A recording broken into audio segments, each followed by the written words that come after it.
Aha. Okay, thank you.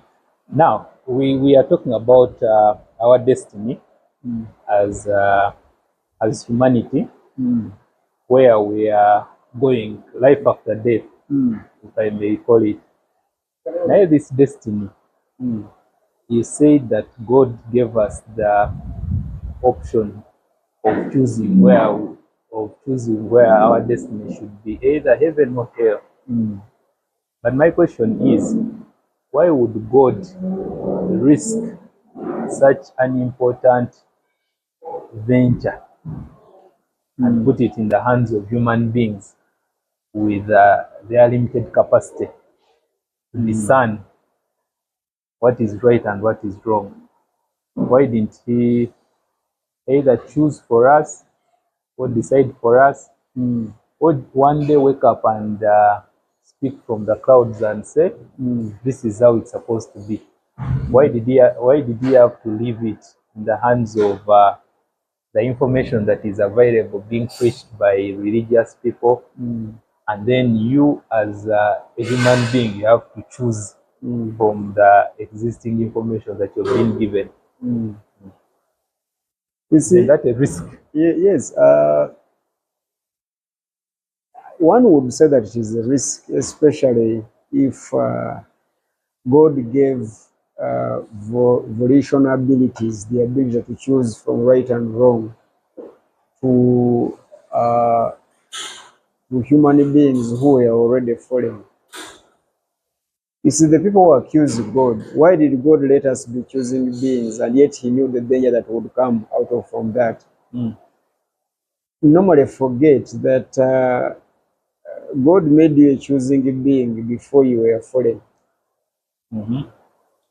So you have to understand that the fallenness that you are accusing God for letting you be a choosing being in this weakness comes after your choice. But isn't the fallenness an indication of our capacity, that we are destined to choose wrongly? It is not actually an indication. It is the result of your choosing wrongly. You chose to fall. So you should ask God, why did we fail? Because you created us choosing beings. That is the accusation. If you had not created us as choosing beings, we wouldn't be in this situation. True. And I think that is the argument. Good. Now, if that is the argument, what then would we prefer as human beings? Would we prefer to be created as animals because animals are not? Would we prefer to be created as other living creatures like trees because they are not? They do not have that capacity to choose. So now that our capacity, we misused our capacity, and we are in problems, we are now accusing the God who gave us the capacity. There's nothing wrong with the capacity. Number one, the capacity is all right. We just misused it, and it turned out the way it has turned out. There's nothing wrong. So you're saying human beings have the capacity? Yes, human beings have the capacity to choose. You are free to do whatever you want to do, good or right. We are between evil and good, and we have all the powers to choose between what is evil and what is good. No, I mean that yes, we have the power, but what I'm meaning by the capacity is to choose the right thing. Do we have the capacity to understand that this is wrong, this is right, and then we make the right choice? Yeah, sure, yes, we do. We have that capacity in us and outside us. In us, even a toddler, when she touches fire, she feels the heat and gets rid of that, and she doesn't touch that place again. So she understands. She has got those pain receptors. Therefore, those pain receptors communicate what is bad and what is right, and she won't do that again as a human, at least at the toddler level. But there are things as a toddler she does not understand because she's still young. Okay, and because she's still young, she's under now the capacity of the adults, the parents, who can help her do what is right for the betterment of her life. But now let's talk about with the adults now. In us, we have the capacity to know what is right. We do have the capacity.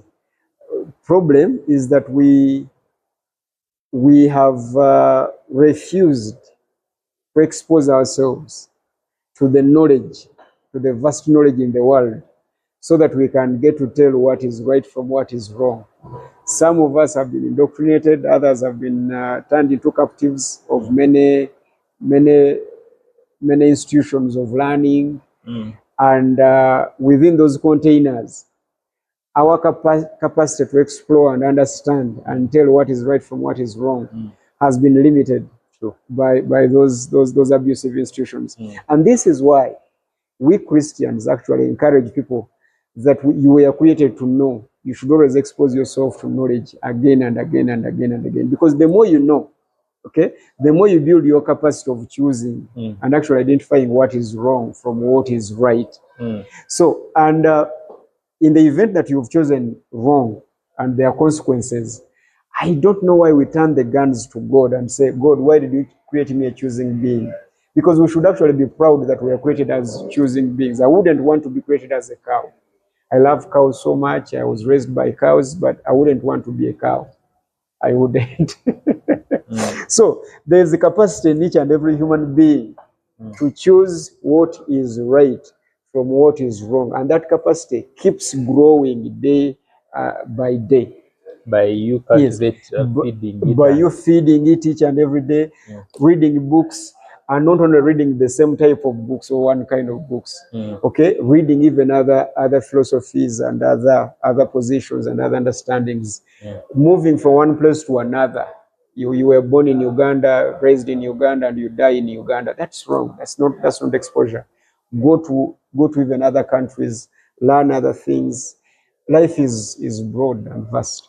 Okay. Now the other question I want to ask is, you see, as human beings, we are exposed to various sources of information, and I'll give an example. In Uganda, in particular, religion came here. The Christians came here in 1877. Some people chose to become Roman Catholics, some people chose to become Anglican, some people chose to become Seventh-day Adventists. And then also the Muslims were already here, but then after that, I think the religious wars, they also started converting people. Now, my question is, you have this individual who is being fed by different sources of information. The religions that I've given you, both have, all of them have divergent views on our destiny or how we reach heaven. So, as a human being who is actually being exposed to those various and conflicting sources of information, how are you supposed to choose and understand that this is the right way? Now, normally I tell people that if you have confidence in your religion, okay, or even your worldview, chances are that the reasons for that confidence is you have not studied it properly. And if you doubt any position, again, chances are that you haven't actually studied it. All right? And I hope I'm understood on that point. I'm Why? following. Why? I normally tell people that study your religion. Invest time in studying your religion. For the religious people, at least, just invest time in studying The canons, the church principles, the fundamental beliefs. the fundamental beliefs, the canons, the history, the doctrines, all that. Study it and have it on your tips, and make sure you understand it. Buy each and every book about your religion. Buy it. Get to the level of knowing it. Okay? Do not dwell on what you were told and what you were taught. What you were taught is good, and at least that was a starting point. But do the due diligence of studying it yourself and getting to understand it from from that objective point of view, you yourself understand it. Okay, then you'll have that kind of confidence. Then you'll have the confidence of saying that I know my religion. Because the problem, my brother, is that many people who said that I am here to defend my religion, seldom do those people even understand what their religion is and what it is about. For me, that's where I want to start from, because a few people actually do understand. Sure. I'll give you an example. I used to belong to the Seventh-day Adventist religion, and I invested all my time and my resources into that denomination. I was a minister in that church for 15 years. I had a library of 3 million shillings, packed and filled with Seventh-day Adventist books. So I studied its history. I ministered into it. I was involved. Okay. Now later I left. Okay, I left and I became a Christian. And I became a Christian. So after I had become a Christian, many Adventists came unto me trying to challenge me, etc. Then I used to tell them that the difference between me and you is that I know all that you know, but you do not know all that I know. So what was I trying to tell them? I wasn't telling that I know more than they know. I was trying to tell them that all that the Seventh Adventist is about and what it teaches, I know and I actually understand. Okay, but there's this other thing called the gospel that was strange to the staunch Adventists in the church, that they did not understand.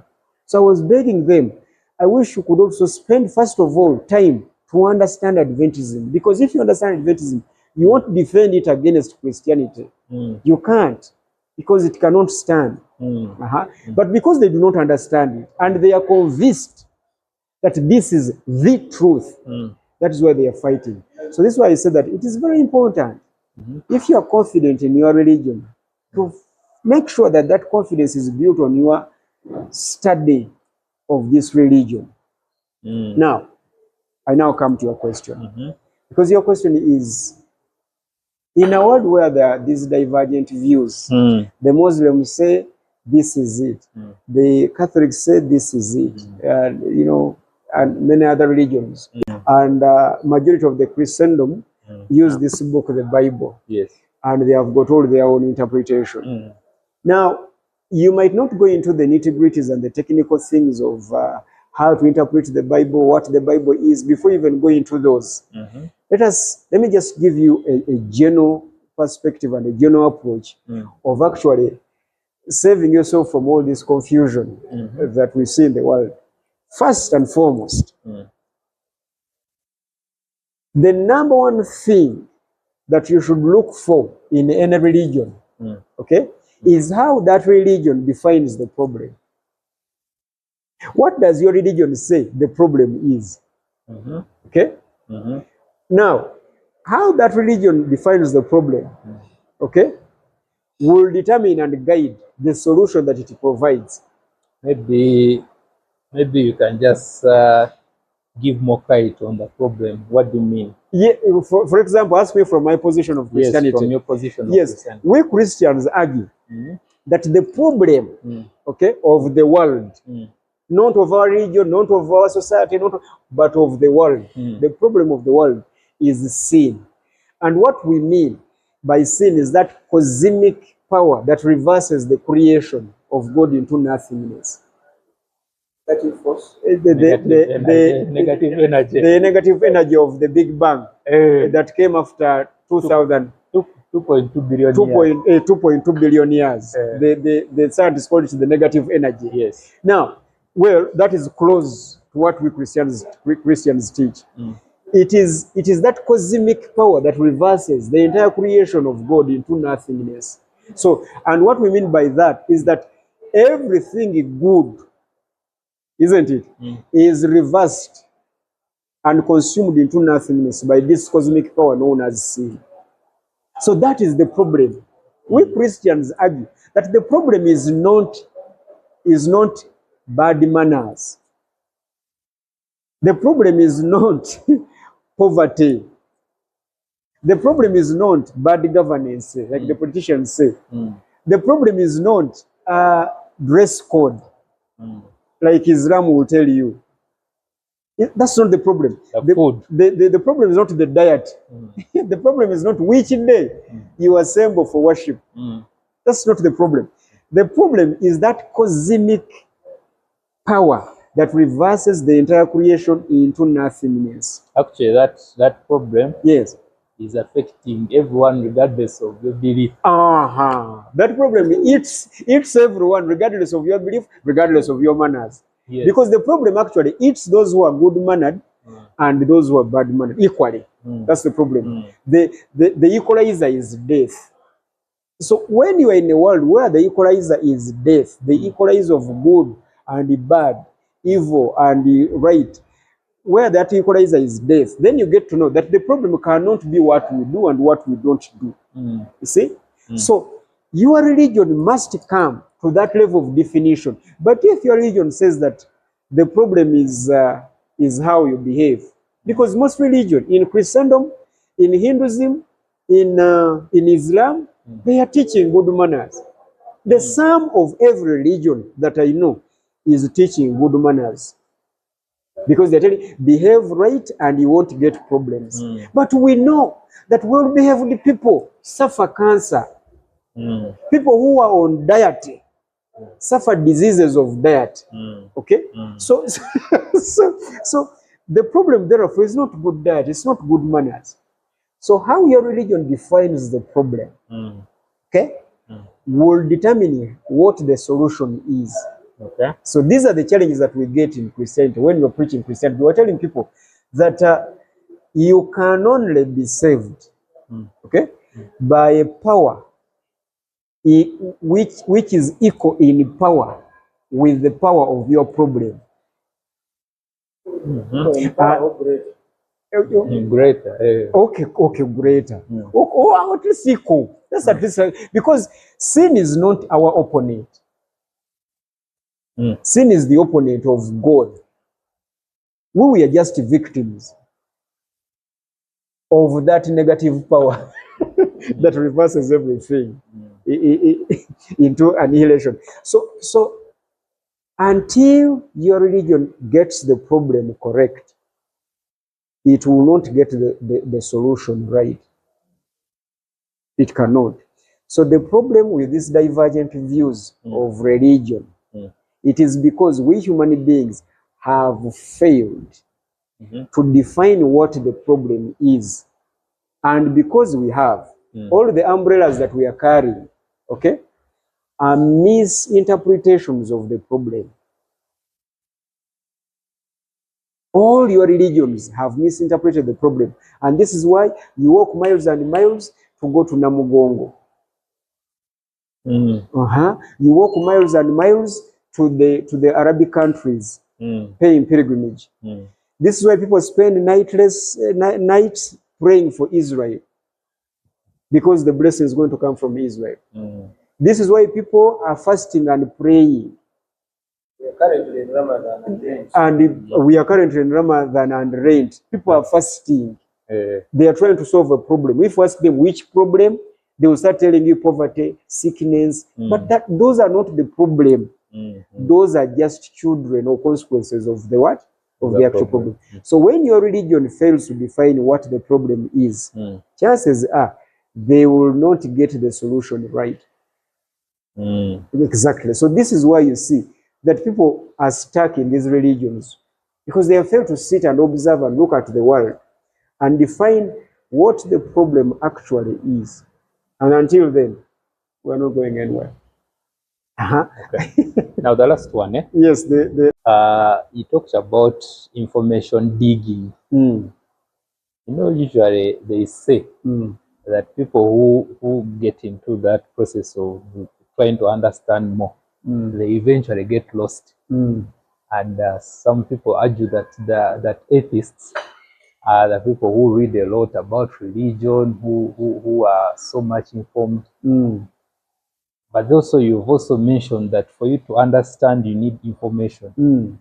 Now, we have a risk of trying to get more information, then you get lost. But also, you have a problem of staying ignorant and you get lost. How do you balance the two? In fact, there's even one religion that encourages its followers that those who know much, they will be asked much. So they console themselves by knowing little, because God is going to ask them little based on the knowledge they have. Okay.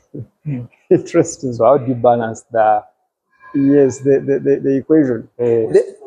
Yes, the fear of getting lost. And the fear of getting lost. Because you can get there and you never return. Okay.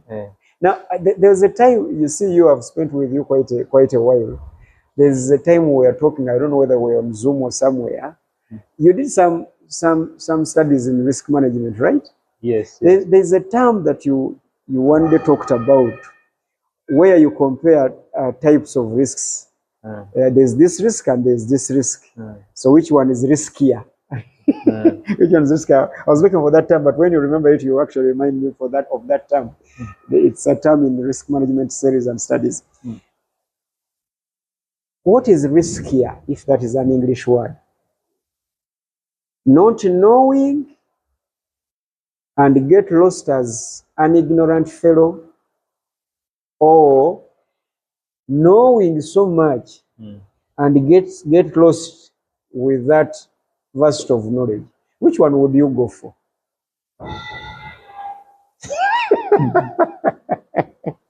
Jet, which one would you? The end is being lost. If the end is being lost, how would you prefer to be lost? Lost as an informed lost person, or lost ignorantly? I think That's even debatable. in the sense of justice. Yes. If you are lost ignorantly, it's a bit of an injustice. At least if you know. Yes. you're lost, Do you not exactly? Do you know that people who are lost with information are close to knowing why they are lost? They're even close to knowing why they are lost. Okay. So anyway, I wanted to start from that point. Trying to show the world the importance of knowledge, ladies and gentlemen. Knowledge is very important. That is why one of the trees that God places in the garden is the tree of knowledge. Knowledge is very important for human beings. You must know. You must know. Later in the prophets, it says that my people are lost for lack of knowledge. So it is important, and I discourage any single person here who subscribes to a religion that forbids them to know, scaring them that you will be asked much. You see, the whole thing is even clear. Those who know much will be asked what? Much. Those who know little will be asked what? Little. Isn't that justice? Isn't it fair? What is wrong with that? But someone comes and scares you over something which is right and just. If you know much, they are going to ask you in the much that you know. That is all. In modern academics, when I was at the university, we used to ask our lecturers after the lecture, will this come in the paper? And then he would say yes. Sometimes he would say no, it won't come. This is for your information. Because that is what proper education is about. People getting to know what to expect. So it is important for you as a believer in God, at least in the God that I worship, you must know. In fact, the Christian God is opposed to the ignorant, to ignorance and the ignorant. He is not a God of the ignorant. He is God of the knowledgeable. Okay? Good. So it is important that we know. And God will judge us based on what we know. Okay? And I think that is fair. Because he says that, listen, the days of ignorance are overlooked. I was talking to her and tell you that my grandmother loved God, but she did not know about God like I know about God. Right? She hadn't studied theology like I have. She had not studied anthropology, nothing. Okay? But she loved God. So the God that she knew, in her capacity and her exposure, she will be judged based on what she knew. That's how fair God is. So whoever claims to be a Christian, Christianity is a religion that has a document. So a Christian must be able to read, okay, and understand what she reads or he reads. Knowledge is part of faith. Knowledge is part of faith. Not because there's that saying that which compares faith with knowledge. For faith, you just have to accept. You just have to believe. You don't have to ask much. Then for knowledge, you require information for it to. No, those read the Bible poorly, because the Bible says in Hebrews chapter 11 verse 1, now faith is the assurance of things hoped for. It is the evidence of things not seen. Now, assurance and evidence are products of knowledge. Knowledge, yes. So you must know to have the assurance. You must know to have the evidence. Later on, I think in 1 Peter, I will tell you that always be ready to give a reason for your faith. You must substantiate why you believe the way you believe and what you believe. You must give a reason. Okay? So it is important. You cannot be a Christian without knowledge, because God is omniscient. He's the God of knowledge and the God of wisdom. So you cannot be in God and then exclude yourself from accessing and knowing knowledge. And then say, no, I won't know much because they will ask me much. That's not the Christian God. Every Christian must invest themselves in knowing and in knowledge. It's very important. Now, the danger. Yes, sir. Yes.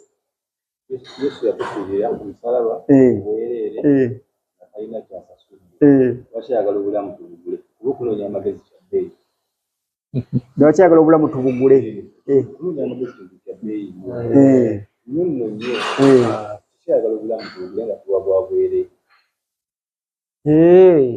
Obulamu tebuli mu magezi. Obulamu buli mu ye.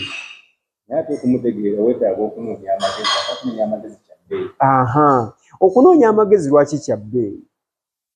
Because these things, we should stop hyping these things. Okunoonya amagezi si kya bbeeyi. What is expensive in looking for knowledge? Data, for example. If you have a phone, you have to buy data. What else? Good. Now, let me ask you. Kikwetaagisa ki okubeera n'abantu abagezi? Kikwetaagisa sente mmeka?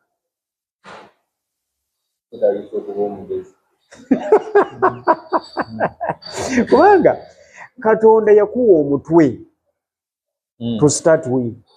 Omutwe gwo gusobola okusembereza abantu, can get you close to those who are wise. Okay? Bible yegamba nti atalina magezi, whoever doesn't have wisdom, let him ask God to give him. And if you ask God, then you will not pay for that. You won't pay. You don't have to pay for wisdom. No, you ask God, the God that you worship. He will give you that. He will connect you to people. And I think we should come here next time and teach people how do you get wise cheaply. And one of those ways is make sure that you are with worthy people, the company that you keep. That is all. You just need to connect and tap in. So tewaliwo nnyo kya bbeeyi kuva gyeyo gy'osabira mu bantu b'abasiru n'onoonya abantu abasaba eby'amagezi. Ekyo nakyo kya bbeeyi. Olina omusumba mukuba ndongo. Omusumba oyo yafuuka ddiiku, olabeera ku kituuti ng'azina. Onoobeera ddi n'amagezi? Tojja kubeera nago. What we are saying is this: find wise people, they will help you. So I was going to the risk before Senyondo came in. Is having knowledge minus faith, and having faith minus knowledge. That is the risk. It is two-sided. Need to have both. I should start with the faithful ones. Those who have faith minus knowledge are the zealous. I think it was in Romans chapter 10 when Paul actually lamented about his family, his people. Is it Romans chapter 10? Romans chapter 10, verse 2. Brethren, my heart's desire and prayer to God for them is that they may be saved. I bear them witness that they have a zeal for God, but it is not enlightened. So there are people who have a zeal for God. Believe, pray. If you have malaria, pray. It is a zeal. Okay? No, it's an ignorant zeal. And this is what is happening. People are going to churches to get rich. And they pray and fast for 40 days. Dry fasting. Giving their lives to God. What are they fasting for? Money. To get money. And they are believing in God. That is an ignorant zeal. It is faith without knowledge. Of course, they have faith in God. They believe that God will do wonders, isn't it? But do they know how money is made? They don't. So they need knowledge, financial knowledge. Miracle money is ignorant faith. There is nothing like miracle money. What is miraculous about money?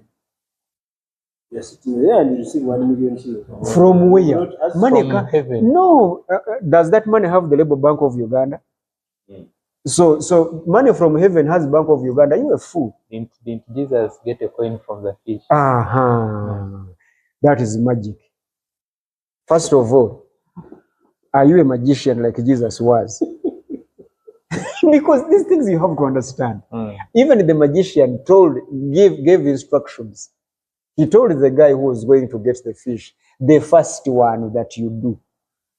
So that means that the guy had already seen the fish and where it was. Do you have those supernatural powers? You don't.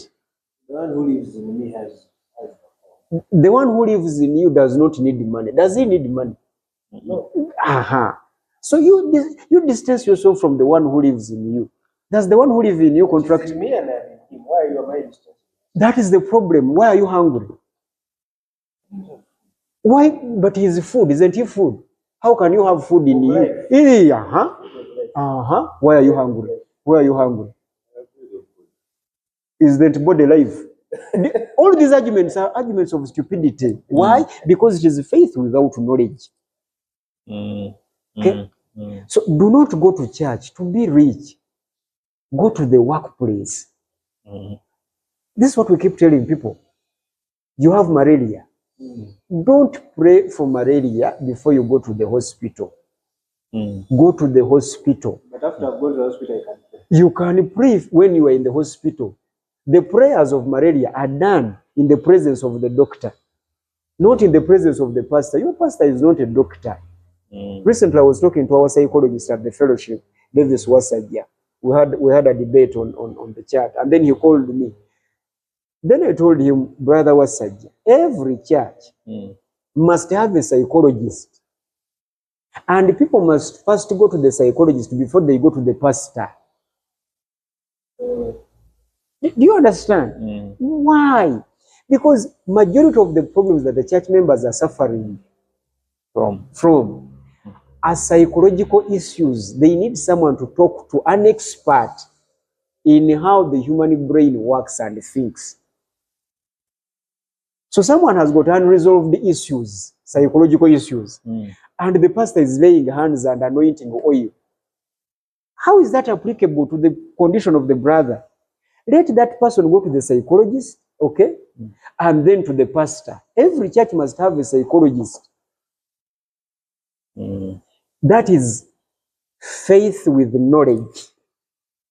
Because the two are divine. The problem is that people think that knowledge is secular. No, knowledge is divine and Christian and spiritual. Knowledge is spiritual. Wisdom of the world. The wisdom of the world. And that's the knowledge you're talking about, those books. That is a contradiction because biblically wisdom is God himself. Then you are saying the God of the world. If you are saying, because I know that you are using the word world in negation, it's a negative thing, isn't it? How can wisdom be with the negativity? That is being shrewd, the shrewdness of the world, not the wisdom. Where are you? Aren't we in the world? What do you know about the world? Do you know how the world works? Because this world has got principles and universal laws. You are not of the what? I'm in the world, but not of the world. Ignorance is speaking. You see, that's all ignorance is speaking. That's I'm reading the Bible. Exactly, but with the Bible you're reading, you're misunderstanding it. Where you are reading that, it says that they are in the world, but not of the world. But in the what? In the world.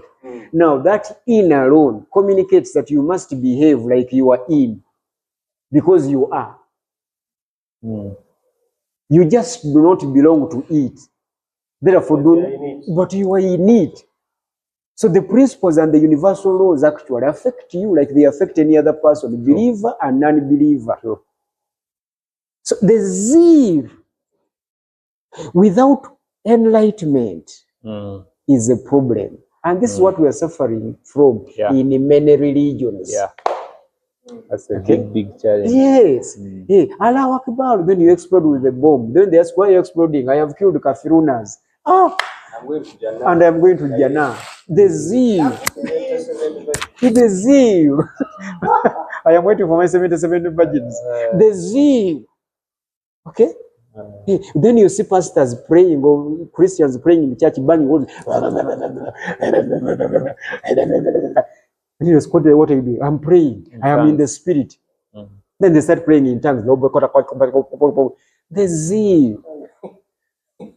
The zeal in ignorance. You see? So that is the problem, the other side of the problem. Then the other side of the problem also is the knowledge without faith. The idea that everything is to know. Okay? And that was the heresy of the Gnosticism, the Gnostics in the New Testament. Everything here is to know, and there is nothing to believe. Therefore, what you cannot see is not. If I have this bowl here because I can see it. Okay? If I can't see it, it is not. In critical thinking, we call it the burden of proof. Okay? Because, for example, Seruvit the Peter, I'm using that because he's my young brother. Seruvit the Peter does not exist. And then Senyondo says, no, he exists. And then I ask Senyondo, show him. Can anyone here show Seruvit the Peter? Therefore, Seruvit the Peter does not exist. Do you know why he doesn't exist?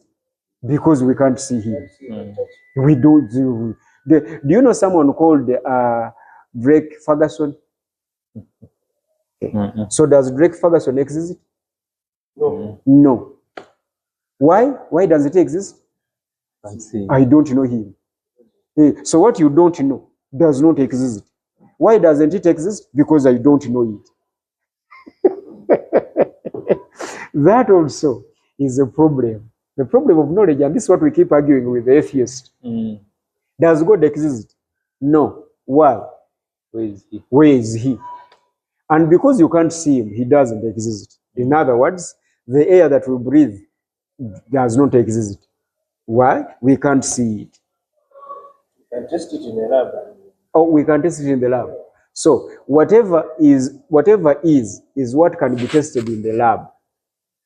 And remember, we believe the labs. Does anyone understand? Mm. We believe the labs The knowledge of the knowledge. after knowledge. After. We don't see the air, but since the labs have seen the air, therefore we believe that the air is there. It is not us who have seen the air. It is the labs that have seen Microscope.